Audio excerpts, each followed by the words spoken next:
you know that if you label someone as a criminal, it can actually increase their likelihood of becoming an actual criminal? This idea is central to something called labeling theory. Labeling theory is a concept in sociology that explores how the labels society gives to people can shape their identity and behavior. Developed in the 1960s by sociologists like Howard Becker and Edwin Lemert, it focuses on the idea that being labeled as something like a criminal or a delinquent can influence how individuals see themselves and how others treat them. Imagine two students, Alex and Jaime, both caught cheating on a test. The teacher labels Alex as a cheater and punishes him harshly, telling everyone about his actions.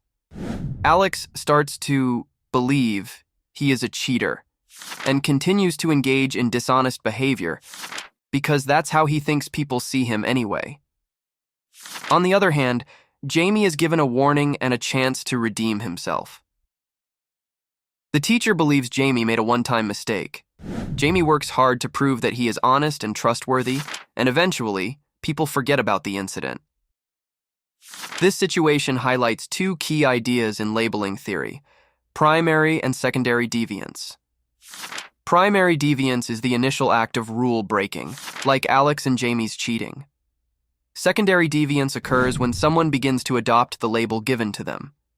After being labeled a cheater, Alex might start cheating more often, thinking it's just who he is. This idea is connected to the self-fulfilling prophecy, which suggests that if someone is labeled in a certain way, they might start acting according to that label.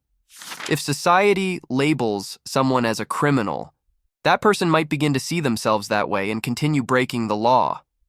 What's happening psychologically is that the label affects the person's self-identity. When Alex is called a cheater, he starts to think of himself as a cheater. This changes his self-concept, which is the way he sees himself. He might feel that since everyone expects him to cheat, he should just fulfill that expectation. This is where the self-fulfilling prophecy comes in. Alex's behavior changes to match the label he's been given. The stigma, or negative label, sticks with him, altering how he is viewed by others and how he views himself.